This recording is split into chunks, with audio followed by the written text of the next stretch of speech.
करें, अगर आप पढ़ नहीं पा रहे, बजट में लिखा हुआ है 5100 करोड़ रुपया हमारी बहन बेटियों के लिए है, 2500 रुपया महीना देना है। अतिशी जी, आप तो लोकसभा से, और एक वो सरकार है जो लोकसभा चुनाव से पहले कहती है हम 1000 रुपया देंगे, लोकसभा चुनाव से पहले कहती है हम 1000 रुपया देंगे, एक के छोड़िए 2-2 चुनाव हार कर चले गए, वो 1000 रुपये को बहन बेटियां ढूंढ रही है। तीन ये वो लोग हैं। यही इस विधानसभा में फिर कहा, पहले कहा लोकसभा में 1000 रुपया देंगे, हमें वोट दे दो, फिर बोले अगर मैं ईमानदार हूं तो मुझे वोट दे दो, मैं जेल नहीं जाऊंगा। मैं याद करना चाहता हूं, यहां पूछा जा रहा था और मैंने बार बार ये बात की, आज फिर से दोहरा कर ये बात बोलना चाहता हूं। आज मैं फिर आपको बताना चाहता हूं, इसी विधानसभा के अंदर खड़े होकर कहा था हम 1000 रुपया देंगे और लोकसभा के चुनाव के बाद देंगे। वो बेटियां बहनें आज तक ढूंढती रही, फिर फार्म भरवा दिए, अब 2100 देंगे। और जब हम चुनाव लड़ने जाते थे तो बहन ऐसे फाड़ के फेंकती थी, ऐसे फाड़ती थी, बहनें कागज फेंकती। हम पूछते यार कागज क्यों फाड़ रहे हो?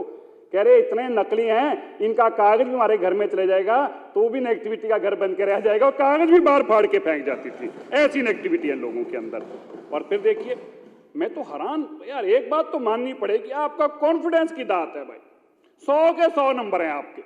वो बहनें 1000 के लिए पिछले 3 साल से इंतजार कर रही हैं, 1000 रुपए के लिए पिछले 3 साल से जमा कर रहे हैं। और भाई इनकी भी आप देखो, इस लोगों का कॉन्फिडेंस इनसे जीतना पड़ेगा। 1000 तो देना छोड़ो, हमारा 2500 जो हम दे रहे हैं, 5100 करोड़ रुपए का बजट में प्रदान करके रख दिया, ये उसकी चिंता नहीं करते। ये कहते हैं जी आज ही हमें रात को दो, पर अपने 1000 रुपए को इनको याद नहीं आता।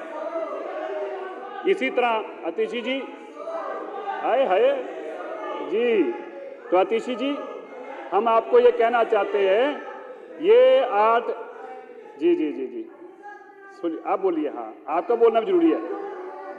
तो अतिशी जी हमारी सरकार, जैसे आपने सही कहा कि मोदी जी जो कहते हैं वही करते हैं। हमारी सरकार खाली दिल्ली में नहीं, और खाली दिल्ली में नहीं, हम मध्य प्रदेश में भी दे रहे हैं, हम छत्तीसगढ़ में दे रहे हैं, हम हरियाणा में दे रहे हैं, हम महाराष्ट्र में भी दे रहे हैं, और दीदी हम दिल्ली में भी देंगे। और मैं आपको एक बात और बताऊं लवली जी, और आप भी सुनो मरवा साहब, क्योंकि आपको बोलना होगा, आपके काम आएगा, ये जरूरी है आपके लिए। हम आपको बताएं, हम खाली 2500 दिल्ली में नहीं, हम बड़ी जल्दी, सूद साहब, हम बड़ी जल्दी 2027 के बाद, मरवा साहब 2027 के बाद पंजाब की बहनों को भी हम ही जाके 2500 दे के आएंगे। वो भी हमारे हिस्से आने वाला है, वो भी हमारे हिस्से आने वाला है। कहता सनम, ये केजरीवाल जी ने तो ना, केजरीवाल जी को भी इस बात की चिंता नहीं मैं हार गया, केजरीवाल जी को यह चिंता है, केजरीवाल जी को यह चिंता है कि मैं तो हार गया, ये भगवंत अभी तक मुख्यमंत्री बन के बैठा है, इसको हटाना बड़ा जरूरी है। अब कह रहे तीनों को साथ लेके, कह रहे मनीष भाई चल, कह रहे क्या करना है, कह रहे सतेंद्र चल, कह रहे क्या करना है, कह रहे हम तो वेले हो गए सनम, हम तो डूबे, हम भगवंत मान को भी ले डूबेंगे। ये बेचारे उसकी भी सरकार डुबाने के लिए वहां पहुंच गए। अरे मेरे भाई, वो आपका साथी, ऐसे मत करो उसके साथ। मैं उसकी तरफ से माफी मांग लेता हूं, मैं भगवंत मान की तरफ से माफी मांग लेता हूं। अगर उसने कोई गलतियां की हैं तो उसको माफ कर दो, ऐसे मत करो, बेचारे को इतना जलील मत करो। और सुनिए, इतना जलील करते हैं बेचारे को। अब मनीष सिसोदिया गया, पहले सतेंद्र जैन गया, और तो और जिस आदमी ने मुख्यमंत्री के निवास के ऊपर एक नेत्री एमपी को पीटने का काम किया, अब उसको भी जाके भगवंत मान के सिर पे बिठा दिया, कह रहे अब ये आके बैठ गया। तो इसलिए हमारे बजट से आपको तकलीफ होनी चाहिए। और मैं एक बात और है, मुझे अभी बार मीडिया वाले पूछ रहे थे, मैंने कहा देखो मैं अतिशी जी का बहुत सम्मान करता हूं, वो हमारी नेत्री विपक्ष की हैं, आप उसकी कुर्सी खाने के इंतजाम मत करो। तुम क्या सोचते हो 1 लाख करोड़ का बजट देंगे और ये डांस करेंगे? अरे भाई ये तो रोएंगे ही, और क्या करेंगे? अगर हंसेंगे तो केजरीवाल कुर्सी छीन लेगा इनकी। तो आपकी मैं दर्द समझता हूं, आपकी, मैं तुम्हारा साथी हूं, मैं तुम्हारा अपना हूं, मैं तुम्हारा विरोधी नहीं हूं। तुम्हारा डर और खौफ जायज है, इसलिए मैं आपको बधाई देता हूं।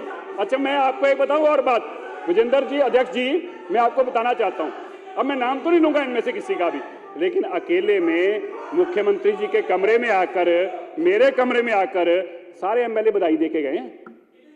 मुख्यमंत्री जी के कमरे में आके भी आपने कमाल कर दिया, अब हमारे सारे सूरज खुल जाएंगे, हमारी सड़कें नहीं बन जाएंगी, हमारे कमरे में आके। और ये भी देश में पहली बार हुआ है। देखो, इस बात की खुशी हमें इस बात की है अध्यक्ष जी, देश में पहली बार हुआ है कि विपक्ष ने यह प्रस्ताव रखा, विपक्ष ने यहां पर कहा, विपक्ष ने क्या कहा कह रहे यार केजरीवाल जी के शीश महल को म्यूजियम बना दो और टिकट लगा दो। ये कभी नहीं हुआ कि भी को अपने मुख्यमंत्री की नलायकी को जग जाहिर करने के लिए म्यूजियम बनाने की बात करे। यह भी प्रस्ताव आपकी तरफ से आया। मैं ये मानता हूं आपके दर्द और पीड़ा का मैं समझ सकता हूं, कितना पीड़ा। देखो हंसते हैं, देखो केजरीवाल जी का नाम लेते हैं ना, जैसे केजरीवाल जी के पर्दे उतारे या खुश हो जाते हैं। हमारे नेता खिलाफ बोले हमें गुस्सा आ जाता है, ऐसे मुंह बना कर तू बोलेगा कैसे हो, और ये बता क्या रहे ये है। मैं मानता हूं केजरीवाल जी अगर यह पीड़ा को समझ सकते होंगे, कहीं देख रहे होंगे तो उनको कितना दर्द हो रहा होगा, और उस दर्द को मैं महसूस कर सकता हूं। एक नेता के लिए इससे बड़ा दर्द नहीं हो सकता कि उसकी गैर हाजिरी में उसके बनाए एमएलए उस पे हंस रहे हों, इससे बड़ा दर्द नहीं हो सकता। तो मैं आपका धन्यवाद करता हूं मेरे भाइयों। 1 लाख करोड़ के बजट में आपके इलाके का विकास भी होगा, आपकी सड़कें भी नहीं बनेंगी, आपकी बहन बेटियों को भी 2,500 रुपया महीना मिलेगा, आपके बच्चों के परिवारों के लिए भी नई सीवेज की लाइनें डलेंगी, नई पानी की लाइनें डलेंगी। अध्यक्ष जी, ये बजट देश के इतिहास के अंदर सुनहरे अक्षरों में दिल्ली का बजट लिखने जाने वाला है। जब दिल्ली के लोग विकास की बात करा करेंगे तो ये कहेंगे कि देश के प्रधानमंत्री मोदी जी की अगुवाई में और दिल्ली की मुख्यमंत्री रेखा जी के नेतृत्व में दिल्ली में एक ऐसा ऐतिहासिक बजट बना था जिसने दिल्ली को बदलने का काम किया। आप सबका बहुत धन्यवाद, और विपक्ष के मित्रों आपका भी धन्यवाद जो आप अपने नेता की भी एब्सेंस में भी उसका चिंता करते हो। आपका धन्यवाद, बहुत बहुत धन्यवाद आपका। सुरेंद्र कुमार जी, माननीय सदस्य सुरेंद्र कुमार। बोल दूं? माननीय अध्यक्ष जी, आपने बजट की चर्चा पर बोलने का मौका दिया, आपको धन्यवाद। आदरणीय अध्यक्ष जी, कहना चाहता हूं, आम आदमी पार्टी की सरकार देश के प्रत्येक राज्य की सरकार से एक सुंदर सरकार रही। दिल्ली के सरकार को, आम आदमी पार्टी के मॉडल को पूरे देश के लोगों ने लाख पसंद किया, और आम आदमी पार्टी की सरकार को के स्कूलों को देखने के लिए, हॉस्पिटल को देखने के लिए, वहीं आ जाऊंगा आप बोले, और चलो बोल तो रहने दो सर।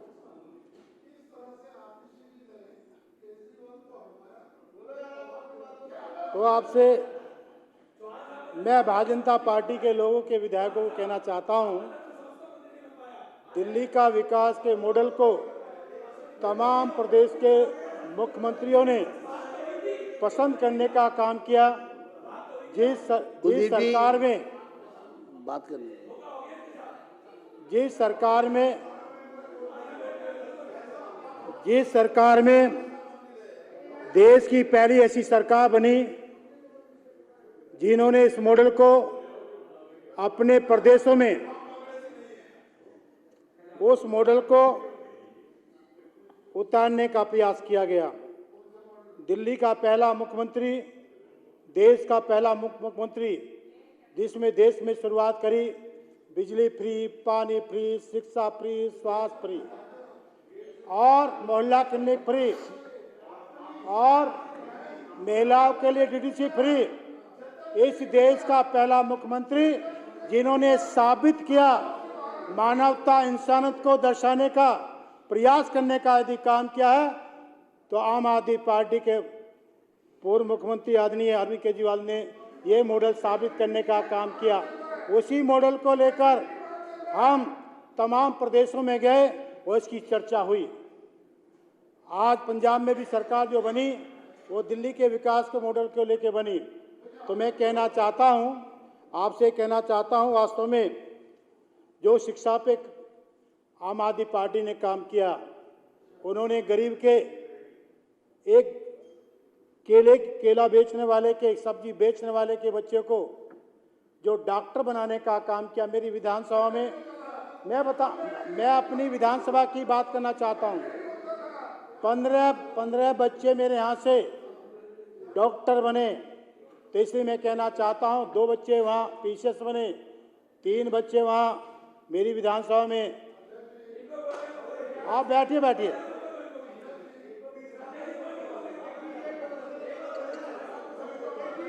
एक मिनट। सर वहीं आ रहा हूँ, सर वहीं आ रहा हूँ, मान्य अध्यक्ष जी वहीं आ रहा हूँ अभी। एक मिनट पॉइंट ऑफ ऑर्डर आपसे पॉइंट ऑफ ऑर्डर राजकुमार चौहान जी। अध्यक्ष को भी नहीं पता। राजकुमार चौहान जी। अध्यक्ष जी, राजकुमार चौहान जी इनका एजुकेशन का स्तर हाँ जी कितना अच्छा रहा। मेरी आपसे रिक्वेस्ट है, हमारे एजुकेशन मिनिस्टर हर साल का डाटा निकलवा लें कि कितने बच्चे हर ये साल point of order में नहीं आता, आपकी बारी है जब बोलना। 100% रिजल्ट कितने